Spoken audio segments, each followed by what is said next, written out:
अभी हम जो है देखो, मैं अभी अब बता रहा हूं धान की खेती, काय की खेती मेरे पास है। एक है 2 kg प्रति एकड़ वाली खेती है, और एक है 6 kg प्रति एकड़, और एक है 12 किलो प्रति एकड़ वाला। कौन सा बताऊं? जैव रसायन कितना लगेगा पर एकड़? 100 लीटर। अभी तुरंत जाओ, चाहे कोई भी फल का करो तुरंत। एक दूसरा है कंपोस्ट खाद बना लो। कैसे बनाओगे? जीवाणु घोल से। किससे बनाओगे? जितना बना सकते बना लो, 10 से 20 क्विंटल तो बना ही लो। जो घूरे का गोबर है उसमें वो डालो, फैलाओ, पानी डालो, गीला करो, जीवाणु घोल डालो। और सबसे अच्छा है गाय खुरी खाद। गाय खुरी खाद यानी खुर से जो मिलती है, या बाड़ा बनाओ और 7-7 दिन रखो, उसमें गाय खुरी तैयार हो जाता है खाद।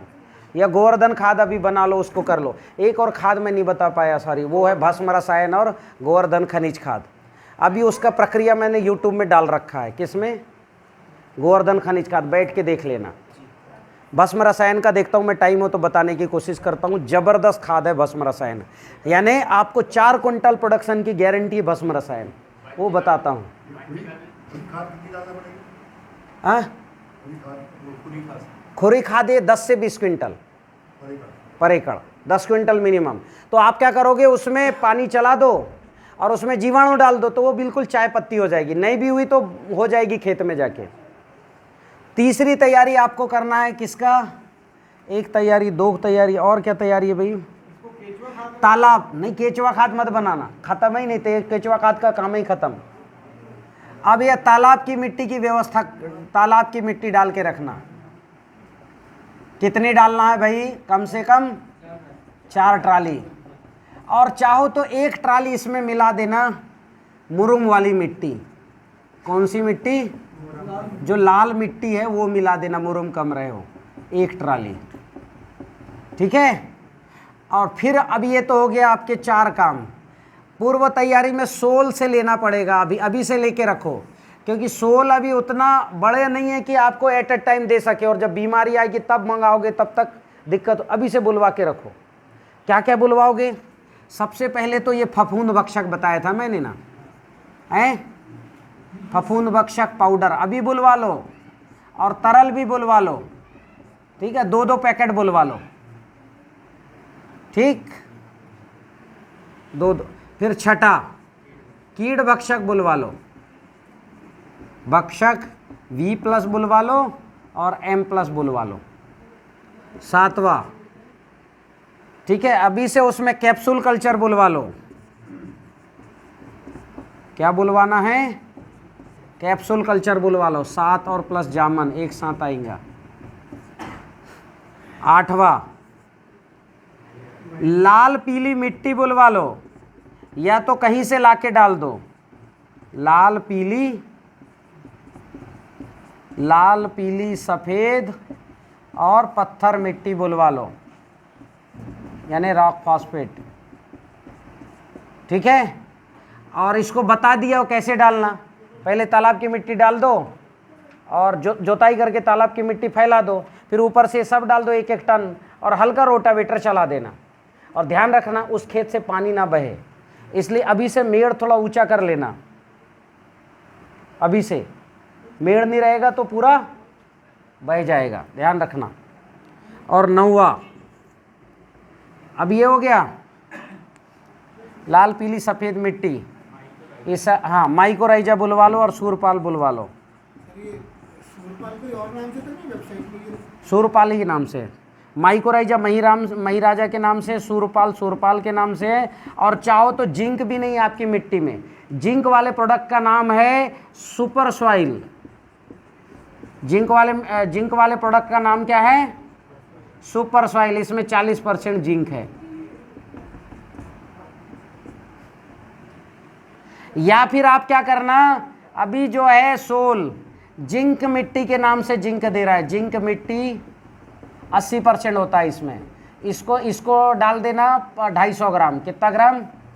कॉपर मिट्टी भी दे रहा है, मात्र 250 ग्राम डालना। ये कॉपर मिट्टी, जिंक मिट्टी 80% वाले हैं। बाजार में जो जिंक सल्फेट आते हैं वो 16% वाले हैं और वो निगेटिव हैं। एक तो परसेंट कितना है और ऊपर से, तो हमको तो 80% वाला डालना चाहिए, ऊपर से पॉजिटिव है।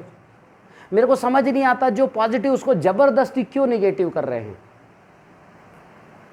तो जिंक मिट्टी, कॉपर मिट्टी, ये भी चाहो तो 2-2, 250-250 ग्राम सोल से लेके डाल देना। बोला है मैंने लोगों को 2, क्योंकि जिंक ही नहीं है तो बैक्टीरिया भी क्या करेगा। ठीक, इतनी चीज डालने के बाद आपको क्या करना है, सबके यूज पता है ना, बता दिए मैंने। तो घर में तैयारी, घर में एक और तैयारी करना, एक और क्या है, गोवर्धन सजीव खाद। अच्छा प्रोडक्शन लेना है तो यहाँ 10वें में जो है ना, गोवर्धन खनिज खाद भी बुला लेना, 1.5 कुंटल कम से कम। गोवर्धन खनिज खाद कितना बुलवा लेना, 1.5 क्विंटल कम से कम, यानी 6 बोरी। कितनी बोरी? हाँ 6 बोरी, 1.5 कुंटल, 25 किलो की एक बोरी है। तो 5 बोरी जमीन में डलेगी और जो छठा बोरी है वो स्प्रे में काम आएगा, वो जरूरत नहीं है। इतना करके रखना। अगर किसी फसल में ड्रिप हो तो ये ड्रिप हो तो भस्म रसायन बुलाना फिर, या फिर ये आएगा ना तो जो खाद मिला आएगा इसका लिक्विड डालना और जो बचेगा उसको खेत में फेंक देना। क्लियर हो गई आपकी धान की तैयारी। क्या सोल से बुलाओगे, क्या घर में बनाओगे? 1 2 3 4 और ये 5 चीज घर में बनाना। 1 2 3 4 5 6 चीजें, 7 8 चीजें सोल से लेना। और ये सब लेना देना 2 साल की कहानी है, और घबराना मत, पैसे लग रहे हैं। ये हमने खेती खराब कर ली है तब डाल रहे हैं ना लाल पीली मिट्टी, जिंक नहीं, इसलिए सुपर सॉइल खरीद रहे हैं ना।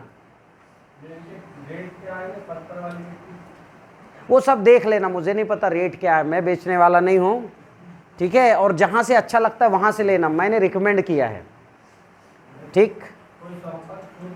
वो है ना, वो सोल में जाओ, क्या संपर्क सूत्र है, ठीक है। और ये प्रेम गंगवार जी हैं, ये वो सोल ही नियुक्त कर रहा है इनको, आप इनका नंबर ले लेना। गंगवार जी इस फील्ड को देखो आप, ठीक है। हाँ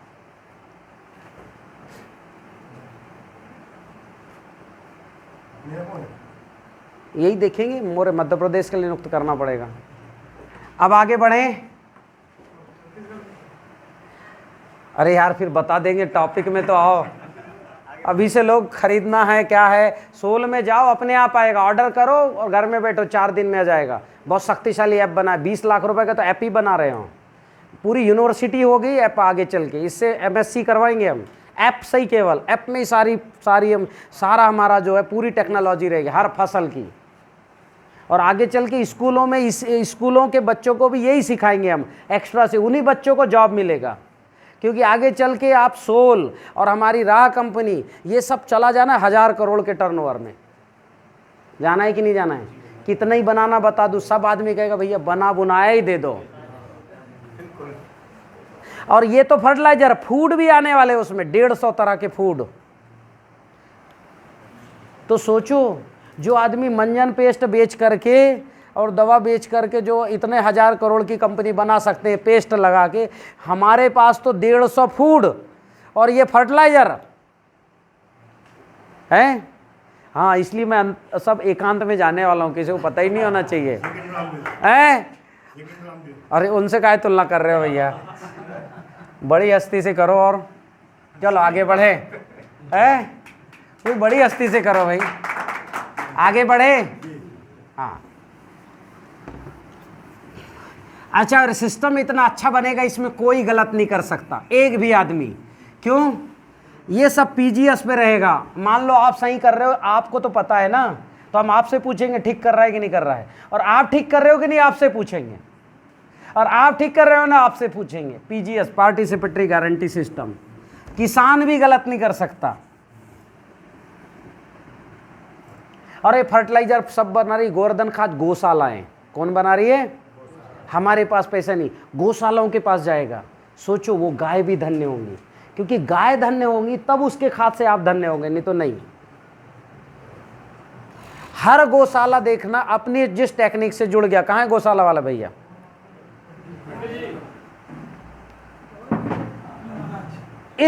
इस टेक्निक से, मतलब गोवर्धन खनिज खाद से जो गौशाला जुड़ जाएगा, उस गौशाला संचालक को कभी ऐसे हाथ नहीं करना पड़ेगा, उसको हमेशा ऐसे करेगा, तू ले तू ले तू ले। और उनकी गायों के लिए इतना बढ़िया चारा बनेगा, लस ग्रीन जबरदस्त।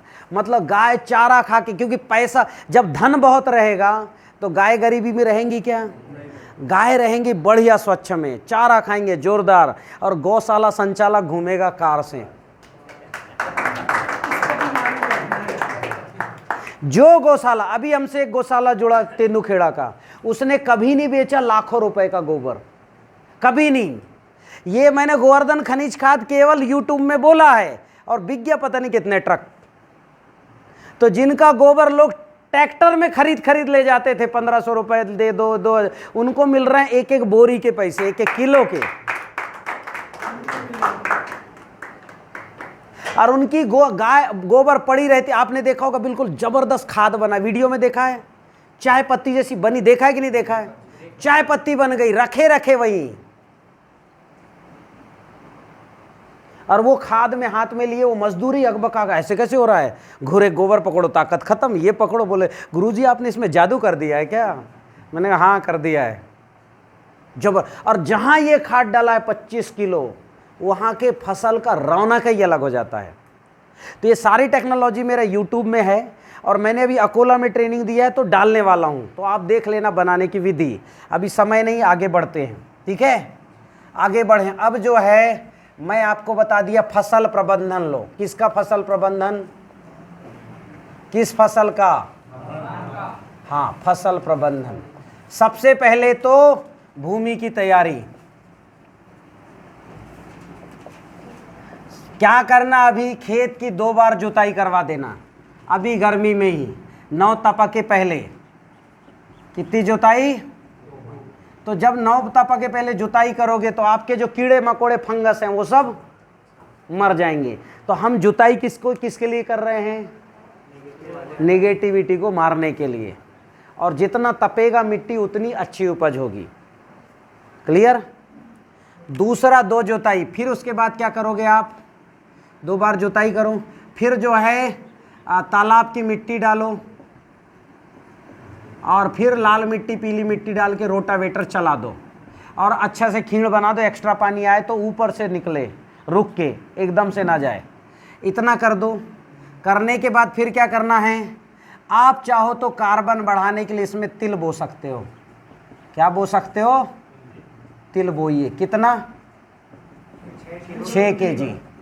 और इस तिल को फिर क्या करना, जब पानी खूब बरसेगा ना 20-25 दिन ही बाद, तो इसको ज़मीन में गड़ा के और जीवाणु घोल डाल देना। और तिल बोते समय भी जीवाणु घोल चलाओ। जीवाणु घोल सडरस जैव रसायन, क्योंकि भूमि उपचार करते समय ये डालना है। जीवाणु घोल, सडरस जैव रसायन, फफूंद भक्षक और कीट भक्षक, ये 5 घोल कहाँ देना है? हाँ, फसल रहे चाहे ना रहे, फसल हो तो डालो, ना हो तो ये 5 घोल डालते रहो। बस खड़ंग मिट्टी तो नहीं डालना, पानी नहीं है तो कैसे डालोगे? तो गोवर्धन खाद डाल दो इस समय पे, ठीक है? तो ये हो गया भूमि की तैयारी क्लियर। अगला क्या हो गया? फसल लगाना। देखो ये कहाँ गिरा है। आप क्या है, पहले कीचड़ मचाओ, ठीक है? कीचड़ को क्या कीचड़ी बोलते क्या और क्या बोलते हैं? चीखल बोलो, ज़्यादा अच्छा है, कीचड़ ठीक नहीं, चीखल। चीखल मचाना, अच्छा बढ़िया मचा लेना की चीखल। और मचाने के बाद इसमें 200 लीटर जीवाणु घोल, फटाफट लिखो, 200 लीटर जीवाणु घोल, और कम से कम 20 लीटर जैव रसायन मीठा वाला, ठीक है? हाँ, फिर 15 किलो नहीं 25 किलो गोवर्धन खनिज खाद,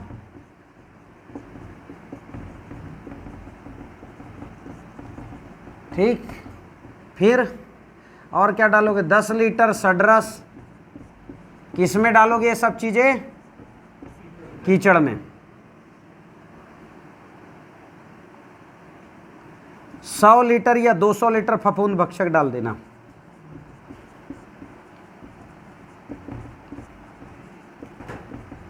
इसका घोल डालना, और ये सब का घोल का क्या करना, जहां नर्सरी वहां एक गड्ढा कर लेना और पौधा उखाड़ के पौधा को डुबाना इस सब घोल में। जैसे ये घोल जमीन में तो डालोगे, थोड़े गड्ढे भी रखना, किसके पास, नर्सरी के पास। ये सारे पौधे उखाड़ के उसमें डुबाना और फिर इसको लगाना। कहाँ लगाओगे, पौधे को लगाना कब, पूरब से पश्चिम। दिशा कैसी रहेगी, और 8 लाइन के या 10 लाइन के बाद, मतलब वहां से यहां 12 फुट के बाद 1.5 फुट का गैप छोड़ देना। कैसे छोड़ोगे, यहां एक खूंटा गड़ाओ, यहां एक खूंटा गड़ाओ, यहां एक खूंटा, यहां, और रस्सी लगा दो इसमें। ये रस्सी के अंदर नहीं लगाना, ऐसे लेबर को बोल दो, तो गैप पूरा बराबर मेंटेन होगा कि नहीं होगा। कितने फुट के बाद, 10-12 फुट बाद कितने फुट का गैप छोड़ना, ये कहलाता है हवा प्रकाश पट्टी। आपने देखा होगा जहां हवा लगता है वहां का पौधा धान का बढ़ता है कि नहीं बढ़ता है। तो हवा प्रकाश पट्टी छोड़ना। दुनिया हंसेगी कि इतना अच्छा कीचड़ मचा और छोड़ रहा है, हंसने देना। हमारे यहाँ कीचड़ मचाने में दिक्कत है, आपको मालूम है? हाँ, आपको लिए अभी ये सीधी बोनी बता रहा हूँ, ठीक है। तो क्लियर हो गया, 1.5 फुट का पूरा 18 इंच का, और फिर छोड़ते जाना, बढ़ते जाना। और छोड़ना कौन से दिशा में, पूरब पश्चिम, आग्नेय से वायव्य ज़्यादा अच्छा होता है, जिधर से हवा चलती, पवन चलती है। अब क्या हो गया, ये छोड़ना। इसके बाद लगाने के बाद क्या करोगे, इसको जो है कम से कम 6 दिन पानी से भर के रखना। क्यों रखोगे पानी से भर के, कितने दिन रखना, 6 दिन रखना। 6 दिन बाद धीरे से पानी को धीरे धीरे निकालना, और पानी निकालने के बाद अच्छे से कप बांध देना और इसके ऊपर पट्ठा मार देना। क्या चला देना, हल बैल से पट्ठा जानते हो कि नहीं जानते हो, हाँ, सीधे चला देना। दुनिया फिर हंसेगी, बोले अच्छा खासा परा लगाया था, फिर पट्ठा मार रहा है। कितने दिन बाद, 6 दिन बाद। चाहो तो हाथ से करना, हाथ से खींचना। एक आध लकड़ी ले लेना, या जो पाइप आते ना, या प्लास्टिक के पाइप, उससे, क्योंकि आपको 12 फुट में चलना है।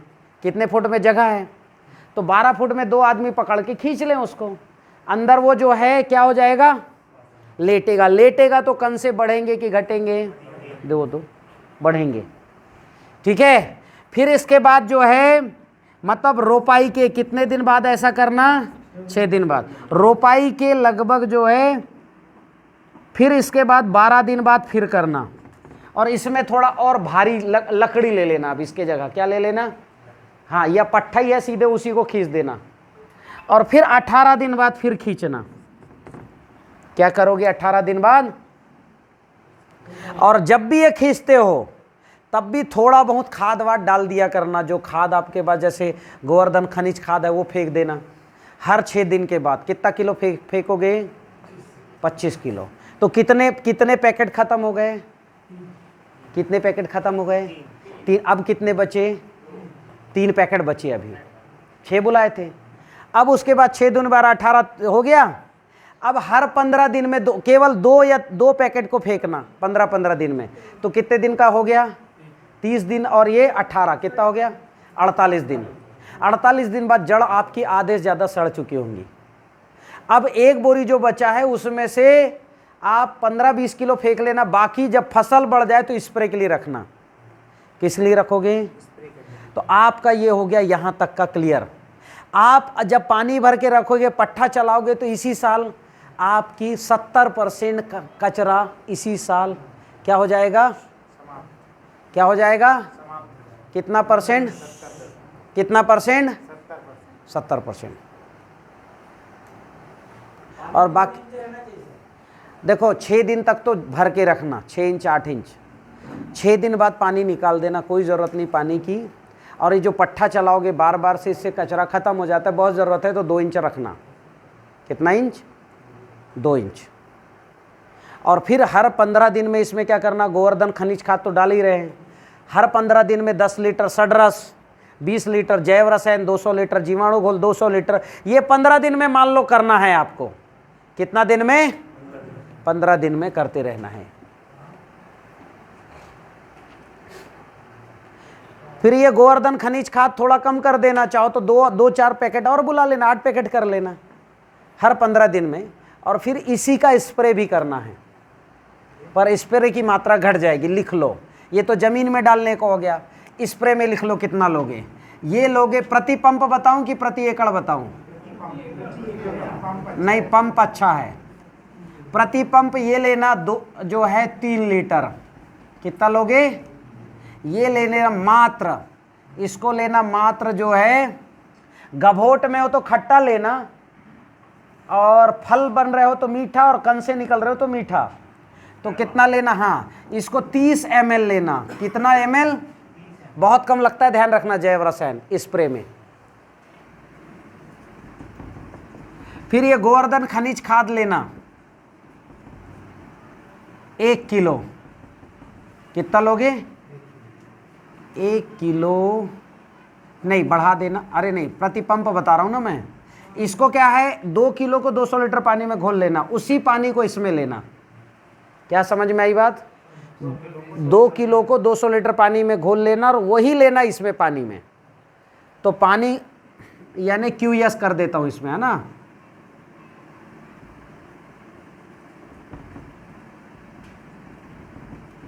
ठीक। फिर सडरस कितना लेना? 450 ml, 3% इतना ही होगा ना। फफूंद भक्षक कितना लेना? 2 लीटर। गोवर्धन खाद 200 लीटर पानी के लिए 2, यानी 1% चलता है। इसको 1% लिख दे रहा हूं मैं। कितना परसेंट? 1%। 100 लीटर में 1 किलो, 200 लीटर में, ये क्लियर हो गया, 1% में क्लियर। इसी का आपको क्या है, हर अमावस्या पूर्णिमा स्प्रे करना है। क्या करना है? और स्प्रे करने के लिए कितना जगह छोड़ा है आपने? 18 इंच। बस उसमें स्प्रे करना, अंदर घुसने की जरूरत नहीं। हाँ, हम मिला के ही करना है, जमीन में भी मिला के ही डालना है। और खैर ये तो मिला के डाल नहीं पाओगे, ये तो फेंकना पड़ेगा, पर ऊपर की चीजें स्प्रे में तो सब मिला के। कंसेप्ट क्लियर हो गया? हर अमावस्या पूर्णिमा डालना है पहले ही साल में, ठीक है। इतना केवल करिए, किसी भी कंडीशन में रासायनिक वालों से कम नहीं होगी, किसी भी हालात में। और हालात खराब होंगे तो रासायनिक वाले का खत्म हो जाएगा। मान लो ब्लास्ट भयंकर आ गया, माहू भयंकर आ गया, आपके खेत में कुछ नहीं आएगा। 90% खेत सक्सेस रहेगा। कितना परसेंट? मतलब जो आजू बाजू के माहू मच्छर आके वही परेशान थोड़ा बहुत कर सकते हैं, आपके खेत के माहू मच्छर तो पैदा होने की हिम्मत ही नहीं करेंगे, क्योंकि हमने ऊर्जा। अच्छा एक बात हो गया, ऊर्जा जल पहले डालना है। किस मिट्टी में? जुताई के पहले, कीचड़ के पहले भी डालना है, कीचड़ मचाने के पहले। मतलब नर्सरी आप लगाते हो और 1-2 बार स्प्रे कर दो। किस खेत में? जिस खेत में कीचड़ मचाना है। ऊर्जा जल का, किसका? ऊर्जा जल मतलब अग्निहोत्र भस्म और फिटकरी का, वो भी रख लो इसमें। क्लियर हुई मेरी बात? हाँ, वो पहले ही कर देना, इनके साथ वो कुछ नहीं मिलेगा। और पौधा आपका लगे कि कभी कमजोर दिख रहा है, डल दिख रहा है, तो केवल ऊर्जा जल का स्प्रे कर देना, या ऊर्जा जल फेंक के डाल देना अलग से। हाँ, पानी के साथ ही करना परमानेंट ऊर्जा जल है। अरे कोई ज़रूरत नहीं। मेरे खेत में तो पूरी सूखी मिट्टी थी, फिर भी 70-80 कण से आए थे। ये गए थे इधर भंडारा किसान गए थे देखने, बोले ज़िंदगी में नहीं देखे हमने 70 कण से। यूट्यूब में डाला, देखे आप। और पत्ती कैसी है? ये जो पलाश के पत्ती से ज़्यादा डार्क है कि नहीं है? मतलब रासायनिक खेती में आदमी सिर पीट ले, इतना डार्क कर सकता है क्या पलाश के पत्ते जैसा? हमारे खेत में वैसी पत्ते हैं कि नहीं? अभी भी यूट्यूब में देख लो आप, हरा कच्च। और पत्ते को छुओगे ना तो ऐसा लगेगा जैसे आप खनक हो रहा है। खनक की आवाज़ आ रही कि नहीं आ रही है? खन खन खन खन बज रहा, आवाज़ है पत्ते में। कड़कपन के कारण। बस हो गई भैया धान की खेती, हो गया 35 कुंटल। कमीशन मेरा बता दो बस कितना होगा 35 में। केवल अब सब्जियां बताऊंगा। थोड़ी एक लाइन में मक्का के बारे में ठीक है। बिना कीचड़ वाले के उसमें हो सकता है 19 बीघी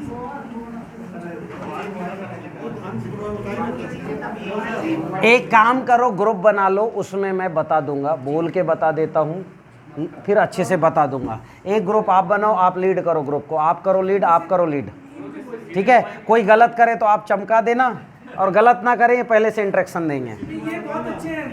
चलो आप बना लो जो, लेकिन जो 2 दिन की ट्रेनिंग में रहा है ना उसी को रखना, नहीं तो 20 प्रश्न करेगा।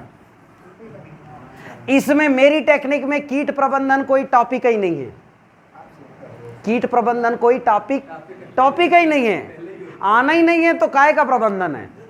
खरपतवार रह गए ना माँ हूँ ना खरपतवार का भी हो गया ना 70%। भगवान जी बता रहे थे कि खरपतवारों का रस निकाल के उस पे स्प्रे करने वाली कौन सी विधि है वो नहीं मत करो, अभी सब उसमें है। अभी हमने खरपतवार नाशक भी ईजाद कर लिया ऑर्गेनिक में, 70% खत्म हो रहा है। अगर हमने ईजाद कर लिया तो अकेले खरपतवार नाशक का टर्नओवर एक जिले में होता 10-12 करोड़ का। कितने का? एक एक दुकानदार का होता है 1-1 करोड़ का, पूछ लेना बड़े दुकानदारों से। खरपतवार नाशक का टर्नओवर हम ऑर्गेनिक बना चुके ऑलरेडी, बस लास्ट स्टेज चल रहा है हमारा, उसी का क्लू वो दे रहे हैं आपको। बगैर कीचड़ वाले खेत में हैं बगैर कीचड़ वाले कैसे करते हैं? जो बोआर नहीं बो रहे हैं, भूमि की तैयारी सेम है, पीली मिट्टी, लाल मिट्टी, सफ़ेद मिट्टी, बीज की तैयारी सेम है। बस आपको बीज को FIR करने के बाद थोड़ा सुखाना है, सुखा लिए और उसमें वो सूरपाल और वो मिला दो, क्या मही राजा, और सीड ड्रिल में डालो, ठीक है। कितना डालो? आपको ज़्यादा डालना है, लगभग कितना? 20 किलो, ठीक है। 12 किलो से काम नहीं होगा, 20 किलो सीड ड्रिल में डालो और सीधे बोनी करो, सीधे बोनी करो सूखी मिट्टी में।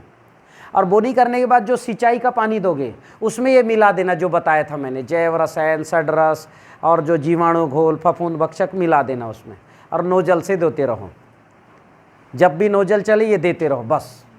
और अब क्या होगा, जब उसके 21 दिन हो जाएगा तो पहला पट्टा चलाना। कितना दिन? और चढ़ के चलाना, बढ़िया पूरा उखड़ने दो पौधा, चिंता मत करना, जो उखड़ गया वो फिर से लग जाएगा, रोपाई हो गई। और फिर जो है 30 दिन का हो जाए तो फिर एक पट्टा चलाना। इससे क्या होगा, खरपतवार आपके कम हो जाएंगे और आपकी धान के कंसे, और फिर वही जीवाणु जल, फफूंद भक्षक जल, जैव रसायन, सडरस देते रहना बस। वो फिर हम YouTube में है, बाद में देखना। अब मैं आपको बता रहा हूँ क्या बैल वाला किया है, किए हो? हाँ बहुत बढ़िया, बहुत बढ़िया। पर इसमें सर जो छोटे पौधे में करो ना हाँ। तो ही कम से बढ़ते हैं। हाँ। बड़े पौधे में नुकसान नहीं है, हाँ। फायदा उतना नहीं है, तो इसलिए तो मैं 6 दिन के पौधे में, 12 दिन के और 18 दिन के पौधे में करा रहा हूँ, ठीक है। हाँ चलो, एक कम से हमारा जो है कम से कम एक गवाह तो आ गया। आगे बढ़ें। अब हमको करना है सब्जी की खेती। मैं आपको बम्फर, पहले ही बार में बम्फर सब्जी प्रोडक्शन की गारंटी देता हूँ। बम्फर मतलब एरिया में किसी का नहीं होगा उतना प्रोडक्शन की गारंटी देता हूँ, है ना। और कम आया तो मेरा कमीशन काट लेना, मत देना है। हाँ ये टमाटर वाले हैं, ये तो पंतनगर यूनिवर्सिटी जाके धमका है, वो सारे वैज्ञानिक मेरा गला पकड़ लिए थे। हम इतना 10 साल पढ़े, हमको नहीं पता, तुमको कैसे पता है? सिद्ध करो, अभी यही करो, नहीं तो जाने नहीं देंगे। ये आए और बता मैंने लिया गुरुजी की टेक्निक से, सारे सरेंडर हो गए। क्योंकि लोगों को लगता है ना हमने इतने साल मेहनत की, हमारी टेक्निक में तो कुछ गारंटी नहीं दे सकती। ये कौन नए व्यक्ति आ गए? और मैं 2010 से नेशनल ट्रेनर हूँ, जब चप्पल पहन के और पैंट शर्ट में घूमता था। तो अभी मैं आपको गारंटी दे रहा हूँ, अब मैं अधिकारियों के सामने नहीं जाता, क्योंकि पहले किसान नहीं मिलते थे इसलिए उनके पास जाता था। अब तो मुझे किसान मिल रहे हैं, फुर्सत नहीं किसानों को समझाने की। अब किसी यूनिवर्सिटी में 35 कुंटल आए ना, कुछ हल्ला नहीं मचेगा, पर आपके खेत में आ गया तो पूरे क्षेत्र में हल्ला मच जाएगा। तो मेरे को हल्ला मचाने के लिए आपके खेत आना है भाई, आना है कि नहीं आना है? तो मैं सब्जी की गारंटीड प्रोडक्शन की पैकेज आप प्रैक्टिस दे रहा हूं, नया और अनोखा। ये प्रैक्टिस आपने कहीं ना सुना होगा ना देखा होगा, ठीक है, बता दिया जाए। चलिए अब आपको जो है पूर्व तैयारी जो करनी है प्रति एकड़ का, पूर्व तैयारी जो धान में किए वो तो करना ही है, इसमें करना है कम से कम 2 टन लकड़ी लेना है। 2 टन तो कम है, लगभग 3 साढ़े 3 टन लकड़ी लेना है। काय की लकड़ी चलता है? तुअर की लकड़ी चलेगी, कपास की चलेगी, खेत के में चलेंगे, इसमें ये चलेंगे, तुअल के डंठल, कपास के डंठल, और जो भी लकड़ी, लेंटाना छोड़ के, मतलब निगेटिव लकड़ी छोड़ के। पर देख लेना, हाथ में रखना, निगेटिव बबूल ज़्यादा हो गए आजकल, तो जो पत्ते हाथ में रखो ताकत घट गई, उसकी लकड़ी नहीं चाहिए, नहीं तो उपज घट जाएगी। चलेगी कोई भी लकड़ी। और इतना ही नहीं, वो जो आता है ना आजकल जिसमें सन होता है ना, सन उगाते हैं, उसका डंठल भी चल जाएगा। हाँ, तो कोई भी लकड़ी चाहिए। ये लकड़ी जो है, अब आप वो जो धान की तैयारी उसमें ये ऐड करना है, बस। क्लियर हो गई? ध्यान है क्या क्या, फटाफट पढ़ो। उसमें क्या क्या बनाना है? 100 लीटर जैव रसायन, ठीक। दूसरा 2 टन, फिर 10 से 20 क्विंटल तालाब की मिट्टी 4 ट्राली, हाँ मोरा में 1 ट्राली, उसके बाद में फफूंदनाशी, वो सारे सोल से बुलवाना है। कीट भक्षण, कैप्सूल कल्चर, लाल पीली सफेद पत्थर मिट्टी, माइक्रोराइजा, सूचपाल, सुपर। इसमें एक चीज और जोड़ लो, सुपर सॉइल लगभग लिख लो 5 किलो। कितना किलो? 5 किलो। हाँ, सब्जी के लिए नहीं, 5 नहीं, 6 किलो सुपर सॉइल लिखो। सब्जी के लिए हर महीने डलेगा ना 1 किलो। सब्जी में। हाँ, सब्जी के लिए 6 किलो सुपर सॉइल एक्स्ट्रा खर्च है धान में जो किए। अरे यार, कितने बार बता दिया, 6 kilo super soil. 6 kilo super soil. हाँ, उसमें जिंक है 40%, जरूरत है ना, इसलिए ध्यान रखना। बाजार का सल्फेट मत खरीदना, जिंक सल्फेट, कैल्शियम सल्फेट, ये निगेटिव होते हैं। हमने जो जिंक मिट्टी और कॉपर मिट्टी, आयरन, जो फेरस मिट्टी, उससे निकाल के सुपर सॉइल तैयार किया है, वो निगेटिव नहीं है। क्लियर हो गई मेरी बात? ठीक, आगे बढ़ें। अब क्या करना है कि आपको सबसे पहले खेत की तैयारी,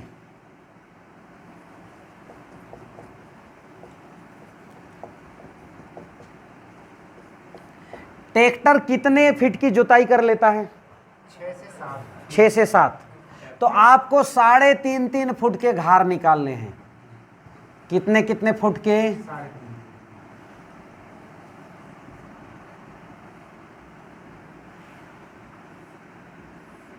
लाइन से लाइन कितना रहेगा? 3.5 फुट। तो ये घार जैसे आपने निकाला, ये हो गया घार, ये हो गया मेड़।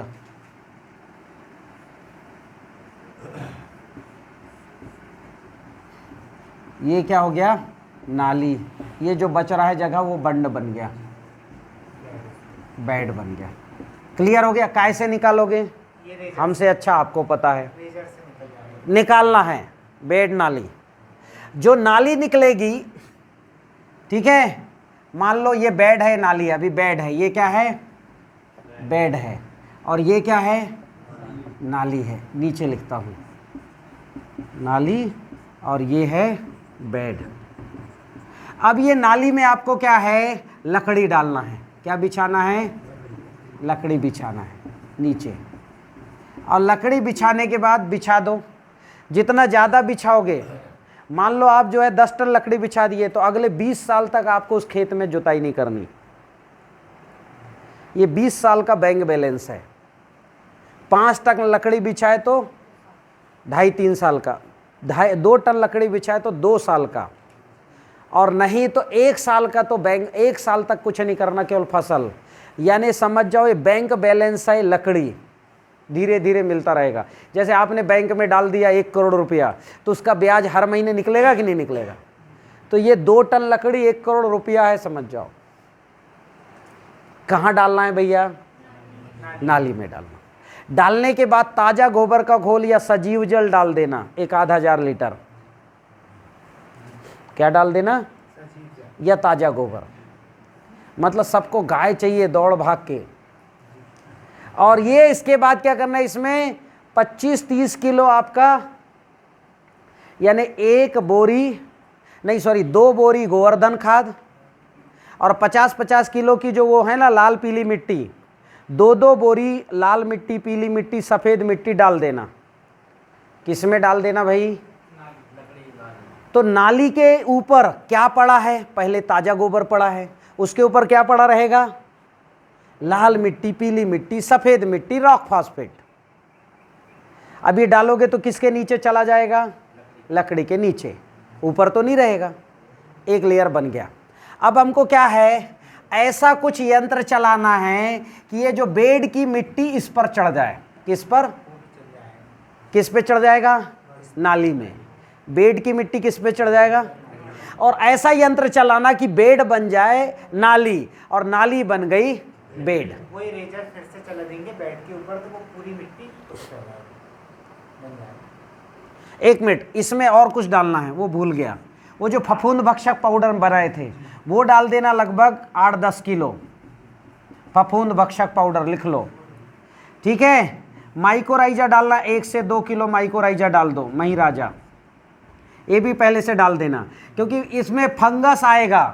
पर वो क्या है, जो फंगस शाकाहारी फंगस नहीं, इसमें मित्र फंगस अस्परजिलस अवामोरी डेवलप होके इसको डिकम्पोज करेगा। और दीमक किसको? लकड़ी को।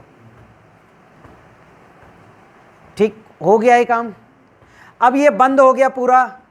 अब क्या हो गया, जो नाली था वो क्या बन गया? बेड बन गया। ये बेड बन गया। अब ये बन गया नाली। जिसके पास ड्रिप नहीं है वो पानी देगा नाली में। किस में देगा? और जिसके पास ड्रिप है नहीं, जिसके पास ड्रिप नहीं है वो नाली में पानी चलाएगा, और जिसके पास ड्रिप है वो नाली के ऊपर ड्रिप रखेगा, यहाँ ड्रिप रखेगा। मतलब पानी नाली में देना है कुल मिला? नहीं, जो ड्रिप है वो पानी का कहाँ रखेगा? बेड में। और 1 फुट के अंतर से रखना, क्योंकि हमको ऐसे लगाना है पौधा बेड के इधर उधर। तो कितना वो रहेगा पाइप, वो जो है क्या बोलते हैं, सटक, जो ड्रिप का वो रहता है ना, ड्रिपर। ये ड्रिपर ऐसे लगाना, 1.25 फुट का भी आता है, 2 फुट का। हाँ 1.25 फुट का आता है, उस पे लगाना। कहाँ रहेगा? बेड में। और जो जिसके पास जो है ड्रिप नहीं है वो कहाँ देगा? और जिसके पास ड्रिप नहीं वो नाली को और गहरा कर ले भैया, ताकि पानी नाली में रहे। अब नाली में पानी रहेगा तो ये लकड़ी पानी सोखेगा कि नहीं सोखेगा? और जब पानी सोखेगा तो लकड़ी पानी सोखेगा, और जब पानी खत्म होगा तो लकड़ी का पानी भाप बन के ऊपर आएगा कि नहीं आएगा? वो बनेगा वापसा। और लकड़ी के पास है माइकोराइजा, लकड़ी के पास है माइक्रोन्यूट्रेंट। जड़ कहाँ जाएगा पौधे का? लकड़ी के नीचे। वो लकड़ी में सारा जड़ जो है उसका चारों तरफ लकड़ी से लेगा फास्फोरस, क्योंकि लकड़ी में होता है 97% फास्फोरस। कितना परसेंट? लकड़ी से फास्फोरस लेगा। नीचे भी फास्फोरस पड़ा है, नीचे क्या पड़ा है? लाल मिट्टी, पीली मिट्टी, वहां से लेगा। वापसा भी बनेगा। वापसा समझ रहे हो? वाष्प और वायु। तो पौधा दिन रात खाना खाएगा। जब दिन रात खाना खाएगा, पानी पिएगा, और इस पानी में आपको ये जो पानी चलाओगे, इस पानी में वो जो बताया था, जीवाणु घोल, जैव रसायन, सड रस, गोवर्धन खनिज खाद और फफूंद भक्षक घोल, वो मिलाए रखना। किसमें? सिंचाई में, चाहे ड्रिप से दो चाहे नाली से दो। आने दो, दीमक का स्वागत है। वो दीमक हमारे लिए मित्र का काम करेगा, लकड़ी को धीरे धीरे खुरचेगा। वैसे दीमक नहीं आएगा, हमने किया है प्रयोग। हमारे तो 5-5 साल पड़ी है मोटी मोटी लकड़ी, क्योंकि हमने जो जीवाणु डाल रहे हैं ना, वो जीवाणु उसको घुसने भी नहीं देते हैं। पर आ गया तो भी फायदेमंद, क्योंकि लकड़ी को छोटे छोटे भाग में कौन तोड़ेगा? वो लकड़ी वही टूट के वही रहेगा। दीमक चला जाएगा दूसरी लकड़ी खाने, और वो लकड़ी को हमारा पौधा खाएगा। प्राकृतिक खेती में दीमक मित्र है, रासायनिक खेती में दीमक शत्रु है।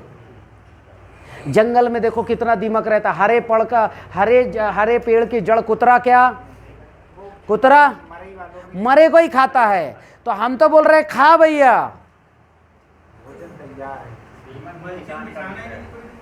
हाँ, कुछ नहीं करना। अब यहाँ कचरा बहुत हो रहा है, तो क्या करना? बेड में पैरा बिछा देना, मोटा। क्या बिछा देना? और उस पैरे के नीचे पहले आलू रख देना, एक एक, और पैरा बिछा देना। तो 4 महीने बाद बेड के ऊपर आलू मिलेंगे। जैसे अंडे मिलते हैं ना, मुर्गी उठती है और अंडे मिलते हैं, वैसे जमीन के ऊपर आलू मिलेंगे, इतने बड़े बड़े, जहाँ तहाँ। पैरा हटाते जाना, आलू निकालते जाना, और वापस पैरा रख देना। आलू जो है ना, छोटे छोटे आलू पर रख देना किसके ऊपर, बेड के ऊपर, और बेड के ऊपर आलू रख के और फिर पैरा से ढक देना, मोटा पैरा ढक देना, समझ रहे हो। और बस ड्रिप चलने दो। ड्रिप में तो कमाल होता है, और आप इसमें भी कमाल होता है, नाली में पानी देने दो। आपका आलू उगेगा कि नहीं उगेगा, उगेगा तो पैरा के ऊपर आएगा कि नहीं आएगा, आएगा। तो पैरा के ऊपर आएगा, हरा कच्च रहेगा तो नीचे आलू पड़ेंगे कि नहीं पड़ेंगे। आलू जमीन के ऊपर है तो अंदर पड़ेगा कि ऊपर पड़ेगा, ऊपर पड़ेगा। और जैसे अंडे रखे रहते ना वैसे रखे रहेंगे, और एक नहीं पूरे बेड में आलू ही आलू दिखेगा जब पैरा उठाओगे तो। सब्जी के साथ इंटरक्रॉपिंग हो जाएगी। हाँ, पैरा मतलब पुआल। तो बिना जोताई का आलू कितना निकलेगा, टनों से। और आपका ये जो लगाए हो क्या सब्जी, ये बेड एक बार बनाना है आपको, इस पे 4 नहीं 6 बार लो। करेला खत्म 4 महीने में बरबटी लगा दो, बरबटी खत्म कोई दूसरी क्रॉप, अगली क्रॉप लगा दो, गर्मी में होती है। अरे जो लगाना है मैं आपको महीना वाइज वो दे देता हूँ। ये कैलेंडर, हमारा कैलेंडर में लिखा है ना क्या लगाना, बैसाख में देखो क्या लगाना है। और एक अलग से एक चक्र जो है वो भी हम बता रहे हैं, जो लगाना है सब कैलेंडर में लिखा है। और दूसरा, आज व्हाट्सएप का जमाना, देखो सही यूट्यूब का क्या लगा सकते हैं। कंसेप्ट क्लियर हो रहा है, हो गया ना। कोई खरपत, अब ये बताओ पैरा बिछा रहेगा, खरपतवार आएगा क्या। हमारी फसल तो आ चुकी, हमारी फसल की जड़ कहाँ है, अंदर। पैरा परेशान करेगा क्या, खरपतवार कुछ नहीं, फसल 2 गुनी 4 गुनी बढ़ ही रही है। बस आपको रोज जाना है, तोड़ना है बस और बेचना है। एक बार जिसको ये सडरस डला हुआ, इस स्प्रे भी करना है इस पे हर 7-8 दिन में। किसका स्प्रे करोगे, वो जो बताया था मैंने, जीवाणु घोल, फफूंद भक्षक घोल, ठीक है, भस्म रसायन या गोवर्धन खाद, और क्या बताया था, सडरस। थोड़ा चाहो सूरपाल मिला देना, आए बाएं हो जाएगा, फसल खूब बढ़ेगा। 1 ग्राम मतलब हर 8 दिन में 200-300 ग्राम सूरपाल मिला देना, सुपर सॉइल मिला देना 200 ग्राम। जमीन से तो मिल ही रहा है, ऊपर से स्प्रे में दे देना। हाँ, ड्रिप से भी दे देना। रिकॉर्ड प्रोडक्शन आएगा पहली बार में ही। कोई बहुत बड़ा काम है क्या कंसेप्ट में। आप जो है यहाँ अच्छे खंबे गड़ा देना मजबूत, और खंबे में बढ़िया तार या वो बांध देना, डोरी, तार के साथ कुछ डोरी भी बांध देना और उस पे चलाना, ठीक है। अब इसके बाद है 3G cutting, 4G। 3G cutting में हर पत्ते में लौकी आती है, कितने पत्ते में, और 4G कटिंग में हर पत्ते में 2 आती है, और 5G करोगे तो हर पत्ते में 4 आएगी। कितनी लौकी लेना है एक पौधे से बताओ, हैं, मतलब हमारा रिकॉर्ड तोड़ना चाहते हो। हर पत्ते में लौकी आएगी। 3G कटिंग यूट्यूब में है, पता है सबको कि किसको नहीं पता है। हाँ, ये जो बीज निकलेगा उसके पहले बेल को 13 दिन में ऊपर तोड़ देना, तो साइड ब्रांच आएगा कि नहीं आएगा। साइड ब्रांच 2 ही रखना, कितने रखना, 2 से ज़्यादा नहीं। उसको भी क्या है, अगले 13 दिन में इसको भी कट कर देना। 26वें दिन हो गया, फिर 26वें दिन के बाद घबरा के नीचे से निकालेगा। उसको बोलना घबरा मत, मैं तेरे हित के लिए किया हूँ, यहाँ थोड़ा मिट्टी चढ़ा देना। किसके ऊपर, नीचे से। तो यहाँ से ब्रांच निकालेगा। इस ब्रांच में जैसी पत्ता आएगा, छोटा सा पत्ता, वैसे ही उसमें एक जो है वो एक मादा कली निकल जाएगी ये, और एक जो है नर छोड़ देना 20 में से, मतलब जहाँ तहाँ 1 एकड़ में 4-6 नर छोड़ देना। तो भौरा आएगा, पहले बड़े बड़े फूलों में जाएगा, फिर इन छोटे छोटे फूलों में जाएगा और परागण कर देंगे, लौकी बनना शुरू। हर पत्ते में, खेत में पत्ता कम दिखेगा, लौकी ज़्यादा दिखेगा। नहीं, कभी भी तोड़ो, हैवी कटिंग करते हो तब अमावस्या में करना है। कंसेप्ट समझ गए, ठीक। फिर फसल लेते जाओ, कटिंग कुछ दिक्कत हो गई, मेरे वीडियो आ रहे हैं। अभी आपने मेरा वीडियो देखना यूट्यूब में जाके, गुच्छे में लगे हैं भटे के, इतना सा बड़ा पौधा और 16 फल लगे, देखे कि नहीं देखे, गुच्छे में, इसी कटिंग के कारण और इसी खुराक, हरा कच्च। लौकी देखना हर पत्ते में लगा है, करेला देखना हर पत्ते में करेला, ककड़ी हर पत्ते में, टमाटर गुच्छे में, कटिंग सब में होता है, टमाटर बस थोड़ा थोड़ा। हाँ, टमाटर में सेम ये है। लौक करेले में बस अंतर है, करेले में और ककड़ी में सुनो कैसे अंतर है। जहां से ये पहले बल को बढ़ने देना, सुनो, ये जो पहला बेल है बढ़ने देना, यहाँ नर नर निकलेंगे, यहाँ क्या निकलेंगे, नर। और यहाँ करेले में देखे होंगे ये फूल निकला छोटा सा, और फूल के साथ एक मादा फूल भी आती है, और उसमें वो जो है नमादा रहता है, और ये बनना शुरू, यहाँ से भी बनता है फल, यहाँ से भी फल बनता है यहाँ से। तो अब क्या करना, यहाँ से इसको कट कर देना, और यहाँ से एक ब्रांच, यहाँ से एक ब्रांच, नीचे से ब्रांच निकलेंगे, तो निकलते ही उनको हाथ की उससे सहायता से उनके बाजू वाले को तोड़ देना। तो जब यहाँ का लाइफ खत्म हो गया, नीचे से निकालेगा तो उसकी लाइफ भी खत्म, मिट्टी चढ़ा दो।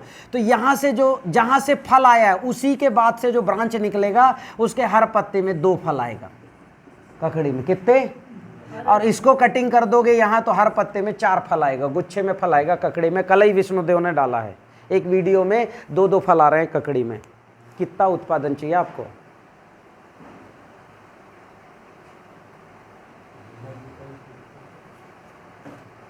बीज अपन कोई और बाय डिफॉल्ट ऑर्गेनिक, कोई केमिकल डाला क्या? इस लौकी गिलकी ककड़ी को जो खाएगा वो खुशी से नाच उठेगा। और करेला मतलब इसकी, अभी मैं केला लगा रहा हूँ, केला खाओ इतना स्वादिष्ट, 2 केला खाओगे पेट भर जाएगा। ये लंबे केला आए हैं बड़वानी में, किस ये लंबे, 2 केला के बाद तीसरा नहीं खा सकता पहलवान भी हो तो। और मन तृप्त हो जाता है केला खा के, मन। हाँ लगा सकते इसी विधि से। अब केवल पेड़ लगाने की आखिरी टेक्निक बता रहा हूं, फिर समापन करते हैं। पेड़ कैसे लगाना, कि पेड़ जो है आप क्या करना, गर्मी में गड्ढे कर लो, तैयारी सेम करो जैसे सबकी करते हैं, क्योंकि भूमि उपचार तो करना ही है जिंदगी में। तो चाहे फल लगाओ, कुछ भी कर लो, सब कापन की मिट्टी डालो, रॉक फास्फेट सब डालो, फिर उसमें जो है 2-2 फुट का गड्ढा करना। कितने फुट का गड्ढा? और गड्ढा करने के बाद क्या करना है, देखो वो मरने के बाद देखते होंगे वो एक बनाते हैं कंडा जलाते ना, एक मटका, वैसे ही बनाना सेम, बस उसमें लकड़ी वो रस्सी बांधते, इसमें आप तार बांध देना, ठीक है, और नीचे से फोड़ देना। उसमें डालना क्या, कंडे जलाना अच्छे से, ऐसे जैसे अग्नि होता। कंडे जब जल जाएं तब उसमें क्या करना, उसमें 4 बूंद घी डालना, 4 देवताओं का आह्वान करना। और फिर उसमें ये जो मैंने बताया था हींग, हल्दी, गुग्गल, अजवाइन, उसमें क्या करना, खली और मिला देना, जौ और घी मिक्स मिला देना। जैसे 2 किलो जौ लिए, 100 ग्राम घी मिला के मिक्स कर दिए। नारियल का बुरादा मिक्स कर देना, जो खाते अपन सूखा वाला वो। और क्या है, लाख डाल देना चाहो तो उसमें, और खली तो डाले हैं, सबको मिक्स कर देना। मिक्स करने के बाद क्या करना, थोड़ा सा डालना वो मटके में, और मटके को नीचे डाल के ऊपर से किसी ऐसे ढक्कन से ढक देना, लोहे का ढक्कन। कितना देर ढका रहना, 2 मिनट। वो धुआं निकलेगा कि नहीं निकलेगा, और धुआं उस खेत के चारों तरफ मिट्टी का हो गया स्टरलाइजेशन, धूम्र चिकित्सा, गंध चिकित्सा हो गई। ऐसा हर बेड गड्ढे में करो। कितने गड्ढे बनेंगे 1 एकड़ में? 1200, या कि 15 बाय 15 फुट बनोगे तो 270। दिक्कत है क्या करने में, कंडा जलाते जाओ, धुआं करते जाओ, एक आदमी दिन भर में कर देगा। ये हो गया पहला। अब ये गड्ढा करोगे तो ऊपर की मिट्टी अलग, टॉप सॉइल अलग, और नीचे की मिट्टी अलग। नीचे की मिट्टी बोलते हैं सब सॉइल, ऊपर की मिट्टी को जो टॉप सॉइल है उसमें खाद मिला देना, कंपोस्ट खाद, माइकोराइजा, जैव रसायन। ये जो घोल अपन बनाए थे वो किस में मिला देना है, ऊपर में। और फिर क्या करना कि नीचे की मिट्टी में अगर पत्थर निकले होंगे तो 2-4 पत्थर डाल देना, ठीक है। और नहीं तो एक आध जो है नारियल का खोल आता है ना, नारियल जो पीते हैं ना, उसके 2 भाग करके सुखा देना। एक नारियल को, एक को ऐसा, एक को ऐसा, एक नारियल को कैसा उल्टा, और एक को ऐसा रख देना। कहाँ? गड्ढे के अंदर। और ये जो टॉप साइल में जो मिट्टी मिक्सचर की हो उसको डाल देना। किस में डाल देना? पूरे गड्ढे को भर देना। और ये जो तरल बनाए थे, जीवाणु घोल, जैव रसायन, भस्म रसायन, ये जो तरल बनाए थे ना फफूंद भक्षक, 1 लीटर ऊपर डाल के गीला करना, कीचड़ मचाना, और पौधे को लगा देना। कौन से पौधे को? जो लगाना है, आम, अमरूद, केला, जामुन, जो करना है सो लगा दो। कुछ भी पौधा, चाहे केला लगाओ, कुछ लगाओ। और हर 15 दिन में ये जो जीवाणु घोल है देते रहना। जीवाणु घोल, सडरस, जैव रसायन, भस्म रस। किसको? पौधे को। जरूरत पड़ी स्प्रे करते रहना, बस। कुछ नहीं होगा। 6 फुट में अभी 6 महीने में 6 फुट काम देख के आ रहा हूँ मैं गुजरात में। आप उसने अभी मेरी 100 में से 4 बातें मानी हैं, ये सारी 10 बात मान लो, 6 महीने में आपका आम 10 फुट का हो जाएगा। 2 साल में बम्फर फलत। वो लेखराम यादव का देख लो, नींबू 2.5 साल में उसका नींबू कितना फुट हो गया? 12 फुट। 1.5 कुंटल नींबू निकल रहा है पर प्लांट। नहीं, उसने जैव रसायन, सडरस और भस्म रसायन यूज किया, और जीवाणु इनमें होते ही हैं तो जीवाणु घोल भी दिया। चारों चीज यूज किया है उसने, और इनका स्प्रे भी। तो ये जो मैंने फार्मूला बताया था, समझ गए कि नहीं? ये फार्मूला ये जमीन में डालो, स्प्रे करो, बस ऐसा करो, आपकी फसल अच्छी। जो भी करना है ये करिए। अब कोई फसल हम लेंगे तो उसका जो है आपको व्हाट्सअप यूट्यूब में बताएंगे। पंच महाभूत जिसके कम हो गए, जिसका भूमि तत्व कम है, वो प्रतिदिन सब्जी में चने के बराबर दाने का चूना डाल दे। किसमें? सब्जी में। खुद खाए, बच्चों को खिलाए। दूसरा, 2 गोली सुबह शाम गौमूत्र घनवटी लेना है। गौमूत्र नहीं लेना है, क्या लेना है? घनवटी। किसकी कमी से? भूमि तत्व। और सुबह शाम 2-2 चुटकी अग्निहोत्र भस्म, जिसको भूमि की कमी है। सबका नाप ले चुका पंच महाभूत में, ठीक है। अब जिसका गगन तत्व की कमी है, सुबह 25 ml गौमूत्र, शाम को 25 ml गौमूत्र, और अर्क भी ले सकता है। अर्क कम लेना, 15-15 ml गौमूत्र, 25-25 ml पानी मिला के। गगन तत्व ठीक हो जाएगा, आकाश महाभूत ठीक हो जाएगा अपने आप, ब्लड सर्कुलेशन ठीक। नहीं तो आप 2 महीना पियो और दौड़ लगा के देखो। जिसका वायु तत्व कमजोर है, वो आपके अपने बेडरूम में एक तुलसी का पौधा रखे गमले में लगा के, और सोते समय घी का दीपक जला दे। किसमें? उस तुलसी के नीचे, और सोए। 2-3 महीने में उसका जो है वायु तत्व ठीक। नहीं तो सोते समय जो है कंडा जला के उसमें घी और घी डाल दे। या इनका जो ये है ना लकड़ी, मतलब ये जो है धूप बत्ती, इसको जलाने के पहले इसको तर कर दे, किससे? घी से, और फिर इसको जला दे और सो जाए।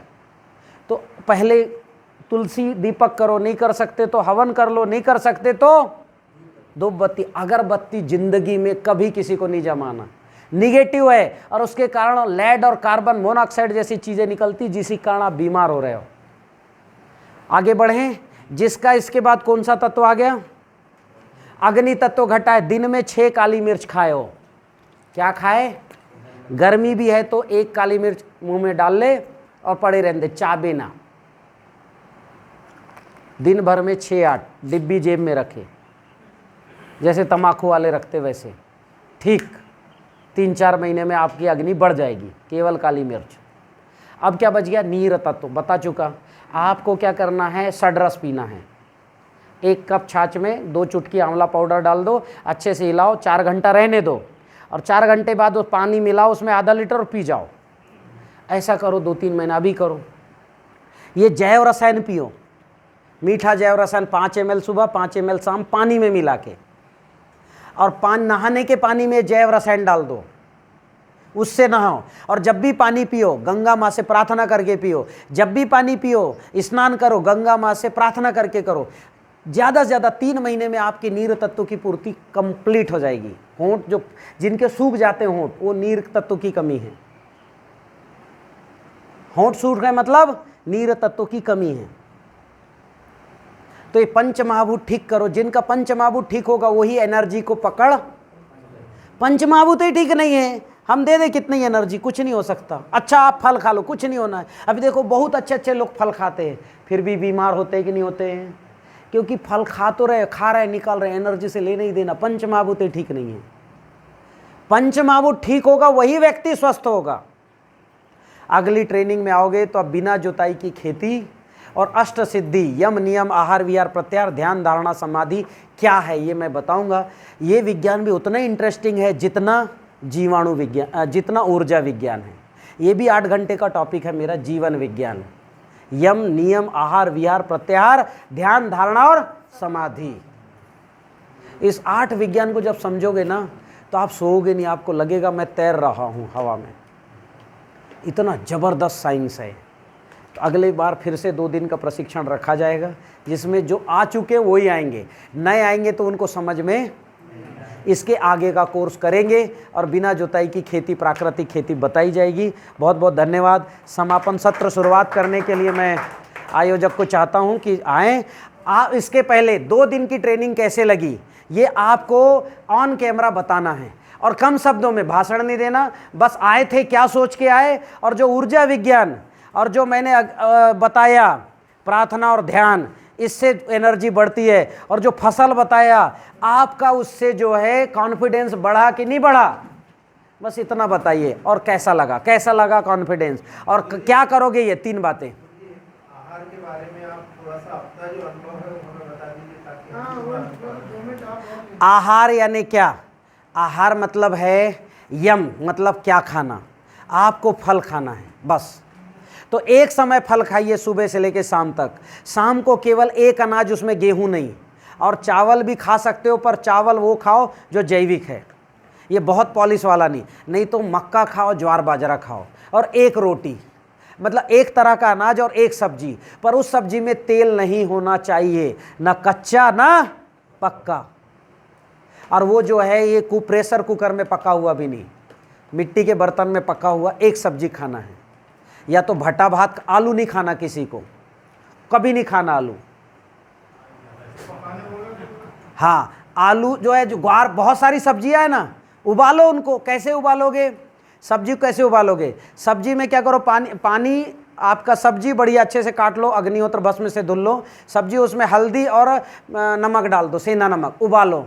जब आधा से ज़्यादा उबल जाए तब उसको पानी अलग कर दो और उसमें डाल दो क्या, हल्दी, मिर्ची, धनिया, टमाटर, और थोड़ा गरम करो, ज़्यादा नहीं, थोड़ा, और उतार लो और खाओ। एक सब्जी एक अनाज, गेहूं नहीं, तेल नहीं, घी भी नहीं, कुछ नहीं, चिपकने वाला कोई चीज़ नहीं। क्लियर हुई मेरी बात? दिन भर क्या खाओगे? और जितना फल खा, जो अच्छा लगता है खाओ, जितना नेचुरल फल खाना है खाओ, और फल को जैव रसायन अग्निहोत्र भस्म में डुबा के उपचारित कर लेना। ठीक, सब्जी भी खाओ, मतलब कच्ची सब्जी, भटा काटो ना, छोटा पीस करो, नमक मिर्च उसमें मिलाओ। एक चटनी बता दे रहा हूँ, 10 ग्राम अदरक लो, 5 ग्राम सेंधा नमक लो, और 2.5 ग्राम काली मिर्च लो, कुचल लो तीनों को, और 10 ml नींबू का रस मिलाओ। ये बन गया चटनी। लार नहीं आएगा अभी ये सब खाओगे तो, और आपको लगे, क्योंकि लार नहीं आएगा तो दिमाग कहेगा तू खाया नहीं, पेट कहेगा खा लिया, पर दिमाग आपको परेशान करेगा। तो दिमाग को ठीक करने के लिए चटनी चाटते रहना बीच में। तो जैसी चटनी चाटोगे खूब लार आएगा, दिमाग भी का भी पेट भर गया और पेट का भी पेट भर गया। Clear concept? तो फल खाओ, फल से पेट नहीं भर रहा है तो सब्जी खाओ, सब्जी से पेट नहीं भर रहा है तो फिर ककड़ी खाओ, गाजर मूली खाओ, तो कंद मूल फल खाओ, बस। क्लियर हो गई? कब? सुबह से शाम। बहुत दिक्कत है, बहुत। तो आपको क्या करना है, जो मूंगफली है ना, उसको अग्निहोत्र भस्म और नमक डाल के उसको क्या करना, फूलने देना। क्या क्या डाल के? और जो है ज़्यादा ही भूख लगे तो उसको खाना है। क्या खाना है? अग्निहोत्र भस्म और नमक डाल करके क्या करना है, भिगा लेना रात भर, दूसरे दिन खाना, तो पेट भर ही जाएगा। पर ध्यान रखना, कोई तेल नहीं खाना, सफ़ेद नमक नहीं खाना, शक्कर खाना ही नहीं, कोई चाय, सब बंद। फल और केवल एक अनाज, एक। क्लियर हो गया? यम, नियम मतलब जीवाणु युक्त। आपको छाछ पीना है अभी खाते समय, जब भी आप कुछ खाओ छाछ लेना है, पर छाछ में कुछ मत डालना, नमक मिर्ची हल्दी कुछ मत डालना, केवल छाछ लेना। आपका अगर पित्त कफज बहुत है तो केवल काली मिर्च डालना, बस इतना ही डाल के आपको क्या करना, छाछ लेना है। तो नियम की प्रक्रिया, बैक्टीरिया गए, और पके फल में तो बैक्टीरिया रहते हैं। आहार मतलब पंच महाभूत। आप जरा खिड़की खोल के सोना। आहार जो है वायु है सबसे ज़्यादा, तो वायु का आहार, फिर है आहार विहार। आपको क्या है, चलना है, मतलब खेती के काम में लगना है, पेड़ पौधे का काम करना। फिर है प्रत्याहार, अपने काम करोगे तो आपके हर अंग में ऊर्जा जाएगी। फिर है ध्यान करना। फिर है धारणा, जैसा ध्यान करोगे, जैसी संगति करोगे वैसा शरीर बनेगा। हमारे साथ रहोगे तो सात्विक हो जाओगे, और किसी और के साथ रहोगे तो तामसिक हो जाओगे। और फिर अंत में है समाधि। ठीक है, तो ये 3 हैं, मैंने आपको खान पान नियम का भी बताया, ये करो शरीर स्वस्थ रहेगा, बाकी यूट्यूब पे बताएंगे। चलिए समापन सत्र की शुरुआत करते हैं। हमारे बीच में विशेष अतिथि भी आ गए हैं, परिचय उनका कराएं। और समापन सत्र में आपको यहाँ आके कम से कम शब्दों में 5-6 लोगों को बोलना है। आइए। जय गौ माता, जय गोपाल। बंधुओं, सबसे पहले तो बेलजी भाई ने इतना अनुग्रह किया है बरघाट क्षेत्र पे कि इस ऋण से वो उऋण नहीं हो सकता। ये कम शब्दों में यही शब्द है। और दूसरी बात, आज का जो आयोजन हुआ पर्सनली महाकाल गौशाला के हित में हुआ। हमारी जो गौशाला की सामग्री थी, जो लोग लेते नहीं थे, यहाँ कल से शिविर हो रहा है तो बाहर बाहर के लोग आके गाय का सामान ले रहे हैं। जैविक खेती से गौशाला को बड़ा लाभ हुआ। तीसरी बात, और अधिक शब्द नहीं है, समय भी कम है, बस ये इच्छा हो रही है कि जहाँ तक मैं पर्सनल एक कथावाचक होकर कह सकता हूँ कि जहाँ तक इनका कार्यक्रम होता होगा, जो इनसे लोग जुड़े होंगे, उनमें 3 बातें होंगी, सात्विकता और तीसरी भी सात्विकता, बाकी और कुछ नहीं। और नमस्कार किसान भाइयों, आदरणीय गुरुदेव के चरणों में सादर प्रणाम। और मैं बहुत बहुत अधिक प्रसन्न हूँ यहाँ पर आकर। 2 दिनों में मैंने मेरे दिमाग में, मेरे दिल में, मेरी प्रक्रियाओं में जो जो सवाल थे, जो जो दोष थे, उनके बारे में मैंने गुरुजी से पूछा और मुझे सभी प्रश्नों के सार्थक और संपूर्ण संतुष्टिदायक जवाब यहाँ पर मिले हैं। और जैसा कि मैं विगत 4 वर्षों से जैविक खेती कर रहा था, लेकिन जैविक खेती की जो जड़ है वही मुझे पता नहीं थी। गुरुजी से आज मुझे पता चला है कि किस प्रकार हम जैविक खेती को रासायनिक खेती से भी उत्तम तरीके से कर सकते हैं। अभी तक मैं जैविक खेती कर रहा था, लेकिन मेरे मन में ये था कि जैविक खेती कभी शायद ही रासायनिक खेती के बराबर पहुंच पाए। लेकिन परम आदरणीय गुरुदेव से प्रशिक्षण लेने के बाद मुझे ये पता चला है कि रासायनिक खेती तो लाइन में ही नहीं है कहीं, जैविक खेती बहुत आगे है और उत्पादन में भी बहुत आगे हैं। परम आदरणीय गुरुदेव ने 17 प्रकार की अलग अलग फसलों के रिकॉर्ड उत्पादन ले चुके हैं और हम सब इस प्रशिक्षण में जो सीखे हैं उससे आशा है कि हम सभी जाकर के गुरुजी के इस अभियान को और आगे बढ़ाएंगे और हम भी गुरुजी से प्रेरणा पाकर रिकॉर्ड उत्पादन लेंगे।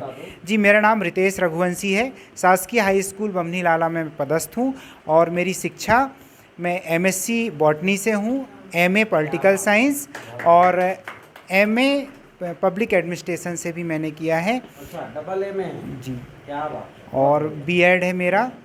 और जी, वर्तमान में मैं प्रभारी प्राचार्य के रूप में शासकीय हाई स्कूल बमनी लाला में कार्यरत हूँ और गुरुजी से प्रेरणा पाकर हम आगे और भी कृषि के क्षेत्र में अच्छे काम करेंगे। बच्चों को वहाँ पर जी और विज्ञान के प्रयोग की मेरी 1 दिन का सेमिनार रखना। जी, मुझे विज्ञान के 150 प्रयोग आते बच्चों को सिखाने के लिए, तो हम देंगे।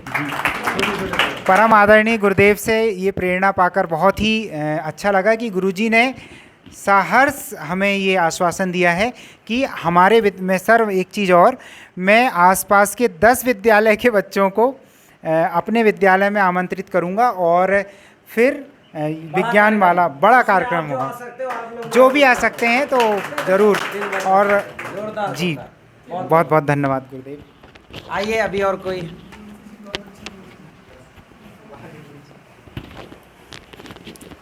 आदरणीय गुरुजी श्रीमान अनिल सिंह ठाकुर जी, हम समस्त भाई जो जैविक खेती एवं ये खेती करने का ढंग सीखने आए हैं, सभी को मैं नमन करता हूँ, प्रणाम करता हूँ, आपका अभिनंदन करता हूँ, स्वागत करता हूँ। मेरा नाम चैन सिंह रहंगडाले है। मैं ग्राम मंडी का रहने वाला हूँ। मेरी शिक्षा BA है। मैं पटवारी पद से सर्विस में शुरू हुआ और तहसीलदार होकर रिटायर हुआ हूँ। गुरुजी ने जो बतलाए हैं, मुझे विश्वास है कि यहाँ जितने लोग हैं अच्छी तरह से इसको समझे हैं और विश्वास और आशा है कि सभी लोग अच्छे से खेती करेंगे और इसका परिणाम अगले साल सभी लोग आकर अपना अनुभव यहाँ पर देंगे। धन्यवाद। आपको तो अच्छा लगा जी। क्या अच्छा लगा बताइए। मुझे बहुत अच्छा लगा और मैं पूर्ण प्रयास करूँगा कि ये ऊर्जा इस वर्ष, विज्ञान और जो मेथड मैंने बताई, ये कभी जी हाँ, आपने सुना था क्या? जी नहीं, इसके पहले कभी नहीं सुना था। मैं ये प्रयास करूँगा कि मैं स्वयं इस वर्ष 1 एकड़ में इस प्रयोग को करूँगा और इसके अगले साल 2 एकड़ में करूँगा। इसके बाद सभी लोगों को, अपने पड़ोस के गांव वाले जो भी इसमें इंटरेस्ट लेंगे, उनको भी इसका ज्ञान बतलाऊँगा। आदरणीय गुरुजी के चरणों में सत सत नमन प्रणाम। सभी भाइयों को मेरा सादर प्रणाम। वैसे मेरा कार्यक्षेत्र शिक्षा है। शिक्षा के वो जैव रसायन वाला प्रयोग देख लिया मैंने। 90 दिन लॉकडाउन तो बहुत दिन चला था, मैंने वो बनाया और बना के मैंने अपने के नींबू के पौधे में उसका प्रयोग किया। 15-20 सालों से, पिछले 15-20 सालों से, चूँकि वो जहाँ मैं रह रहा हूँ वहाँ पेड़ लगा हुआ और वहीं विद्यालय भी किनारे, फल बिल्कुल नहीं आ रहे थे उसमें 15-20 सालों से। इतना फला, अभी आप जाके देख सकते हैं, अटूट फल लगे हुए उसमें और अच्छे बड़े फल लगे हुए हैं। एक ही बार के जैव रसायन में इतना ज़बरदस्त चमत्कार। तो बेल जी के भी मैं वीडियो देखते रहता था। बड़ी जिज्ञासा थी कि कैसे ही मैं अपने किसानों को, अपने साथियों को इस लाइन से जोड़ के और अच्छी कृषि करवा सकूं, उनको भी अच्छे लाइन में ले जा सकूं। क्योंकि अब शिक्षा से था तो जानता था कि रासायनिक खेती कितनी जीवन को नष्ट कारक है। आप सब आए, बहुत अच्छा लगा। और अब जाके मुझे लग रहा कि मैं तो खैर अब मेरे विद्यालय के जितने बच्चे, सबको तो जैविक पद्धति से ही किसानी खेती करवानी है उन्हें। क्या बात है, बहुत बढ़िया। आप 1-2 पौधे लगा देना, जो 2x2 का गड्ढा बताया है। जी जी जी जी जी। उतने ही में खेत, मतलब स्कूल में पौधे बढ़ते देखेंगे तो बच्चे खुद करेंगे घर में। बहुत बढ़िया, बहुत बहुत धन्यवाद जी। नहीं, सबको नमस्कार। मैंने जैविक खेती के बारे में बहुत पहले सुना था, 2010 के आसपास। और जो ट्रेनर लोग रहते हैं या विशेषज्ञ लोग रहते हैं, उनको बहुत लोगों को सुना, लेकिन मैंने गांव में, शहर के आसपास कहीं भी देखा कोई जैविक खेती कर नहीं रहा है। सरकार भी बोल रही है, लोग भी प्रयास कर रहे हैं, लेकिन कर कोई नहीं रहा है। तो इसका मतलब या तो रिजल्ट नहीं मिल रहा है, या तो जो सिखा रहा गुरु वो ख़राब है, या तो जो चेला सीख रहा है उसमें खराबी है। तो ये खराबी को हमने करीब करीब समाप्त कर दिया, ऐसा मेरा मानना है। और गुरुजी से हमारी मुलाकात हुई, गुरु भी अच्छे हो गए, चेला भी अच्छे चेला भी अच्छा हो गया। अब होना है मतलब। तो अभी काम होगा। वैसे मेरा काम जो है, प्रोडक्ट है बाहर रखे वो मैं खुद बनाता हूँ। को अच्छा लगा, हमको भरोसा था, हमने गुरुजी को बुलाया, लोगों ने सुना, और जिन लोगों ने सुना वो बहुत अच्छे से सुना, उसकी हमको बहुत खुशी है। इससे अधिक हम कुछ नहीं बात करेंगे। धन्यवाद। सभी को मेरा नमस्कार, गुरुदेव जी को प्रणाम। मेरा नाम है नरेश कुमार गोल्हानी। मैं सिवनी डिस्ट्रिक्ट में धनौरा का रहने वाला हूँ। पिछले 2 महीने से मैं आपके वीडियो देख रहा हूँ, सुन रहा हूँ। को बम्पर उत्पादन मिल रहा है, चाहे वो फलदार वृक्षों का हो, चाहे अभी हम बांस में काम कर रहे हैं, बांस में भी टिश्यू कल्चर के जो पौधे आ रहे हैं उसमें, सागौन का, मतलब सभी प्रकार के वृक्षारोपण का मेरा मेन काम है। वेजिटेबल्स में भी मैं किसानों को, मतलब जितना मुझे ज्ञान है उतना मैं बताते रहता हूँ। लोग मानते भी हैं, करते भी हैं, अच्छा फ़ायदा ले रहे हैं। कहीं मुझे ट्रेनिंग का अवसर मिलता है, मैं बराबर आके सुनता हूँ, जो ज्ञान लेता हूँ वो ज्ञान मैं बांटते रहता हूँ। तो इस प्रकार से जो सीखे वो बांटोगे कि नहीं बांटोगे? पूरा समर्पण भाव से बांटूंगा, उपयोग भी करूँगा। बहुत बहुत धन्यवाद जी। कम शब्दों में जी। सतीश शर्मा, छत्तीसगढ़ रायगढ़ से।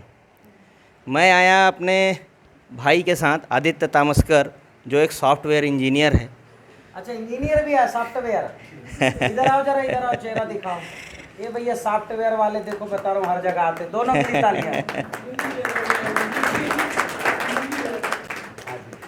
हम लोगों ने अभी कुछ समय पहले ज़मीन ली है, उस पर हम लोग ज़मीन खेती कभी किए नहीं हैं। इसके पहले हमने अनेक लोगों को ऐसे प्रशिक्षणों में भेजा है, उसकी संख्या बता पाना मुश्किल है, जो हज़ारों में है। प्रशिक्षण होते तो हम भेजते थे, अभी प्रशिक्षण लेने आए नहीं। ये पहला प्रशिक्षण था जो गुरुजी के सानिध्य में आप सबके साथ। चूँकि अब गोता लगाना है समुद्र में, तो समुद्र को नापने के लिए तो उतरना पड़ेगा ना। तो हम उतरे हैं और गुरुजी के सानिध्य में उतरे, तो बड़ा अच्छा भी लगा, आनंद भी आया। बहुत सारी चीज़ें हमने सीखी। भारत का जो ज्ञान है वो वेदों में छुपा है, जो गुरुजी के माध्यम से हमने सुना, और वो आपके माध्यम से अब जन जन तक जाने वाला है। हमारे माध्यम से, आपके माध्यम से कहना ठीक नहीं है। अभी हम लोग उस खेती के बारे में बिल्कुल शून्य हैं, और हम इतना ज़रूर जानते हैं गुरुजी के साथ में आप सबके सहयोग से शून्य से सृष्टि सृजन हम लोग करेंगे, ऐसा हम लोग को विश्वास है। क्या बात है, जबरदस्त प्रोडक्शन, ये करेंगे, ऐसे छुपे छुपे ही रहते हैं। लगातार तालियां, 2 बार तालियां, क्या बात है, बहुत सुंदर। ऐसे ही लोग चाहिए भैया। और छत्तीसगढ़ में सब्जी, छत्तीसगढ़ में हजारों लाखों हेक्टेयर में सब्जी होती है, उनको दिखाओ जरा सब्जी ऐसे प्रोडक्शन करते, बड़े केमिकल भयंकर बिक्री है छत्तीसगढ़ में। सभी को नमस्कार, मैं गोविंद टेमरे, मैं पिपरिया तहसील लालबर्रा जिला बालाघाट का निवासी हूँ और मैं वर्तमान में तो बैंक में कार्यरत हूँ। हमारा पैतृक जो धंधा है वो कृषि है और हम कृषि को भी जैविक कृषि में कन्वर्ट करने के लिए उसी में लोग काम करें, इसलिए मैं सभी इस चीज़ में जुड़ना चाहता हूँ। इसमें जितने भी लोग आए थे, इसका एक व्हाट्सएप ग्रुप बना करके हम आपस में एक दूसरे के जो भी विचार हैं, जिनकी जो समस्या है, परिवार हो गए कि नहीं हो गए आप लोग, इसको हम लोग आपस में बांटें। नमस्कार भाइयों, मेरा नाम मितेंद्र कुमार है, मैं धपारा गंगेरुआ का निवासी हूँ और मैंने एमए किया है हिस्ट्री से, एमबीए किया है एचआर और मार्केटिंग से। अभी हमारे मामा जी हैं मंडी से, उन्होंने मुझे सूचना दी है, अर्ध सूचना कहना चाहिए जिसे, मैं ऐसे ही आ गया, बोली चलिए बहुत सारे प्रशिक्षण होते हैं, होंगे कोई खेती के कार्यक्रमों को बताने वाले, लेकिन यहाँ आकर के जब देखा मुझे तो आध्यात्म विज्ञान के साथ में खेती का जो हमको मार्गदर्शन दिया गया कि किस तरीके से हम इतना अच्छा कर सकते हैं, जो कि हमारी संस्कृति विलुप्त होते जा रही थी। और आज अमेरिका बहुत सारे पेटेंट लेके बैठ चुका है, बहुत सारी चीज़ों में लेके बैठ चुका है, तो इसको भी वो ले जा लेता, क्योंकि वो लोग हमसे पहले जा चुके हैं प्राकृतिक खेती के ऊपर और खाने पीने के लिए वही चीज़ें यूज़ करते हैं जो कि शरीर के लिए हानिकारक ना हो। और हमको क्या खिला बैठे हैं, ये सारी रासायनिक चीज़ें, और आज हमारा शरीर सचमुच में बहुत ज़्यादा घट चुका है। और इस मिला के है आध्यात्मिक ज्ञान आपको नया लगा, आध्यात्मिक ज्ञान के साथ में हमने खेती लगा जी प्रार्थना करने से ये होता है। हाँ, यानी लेकिन खेती के बारे में तो हम सीखे, वो तो प्लस पॉइंट था, लेकिन उसके साथ में और बोनस पॉइंट हमारे साथ में आध्यात्म और विज्ञान भी जुड़ा हुआ, जो कि कहीं से कहीं तक कोई व्यक्ति आजकल सबूत ज़्यादा मांगते हैं, तो हम किसी को सबूत देने में भी पीछे नहीं रहेंगे कि आज ये विज्ञान से जुड़ा हुआ है। आप कैल्शियम बोलते हो, हम आपको कैल्शियम देंगे, मैग्नीशियम बोलते हो, हम मैग्नीशियम देंगे, यानी उनकी भाषा में समझाने का हमारे पास एक ताकत मिली है। और मैं कोशिश करता हूँ ये 2 दिनों का सेशन अगर सोशल मीडिया के माध्यम से या यूट्यूब के माध्यम से डलेगा ही ऑलमोस्ट, तो सब तरफ पहचान जी बिल्कुल, तो ये हम चाहते हैं कि सभी लोगों तक जाए, भैया हजार लोगों तक पहुँचाना चाहते हैं, और हम भी रेकमेंड करेंगे, हर किसी को रेकमेंड करेंगे, सभी लोगों से मेरी ये आशा है। बस इतना।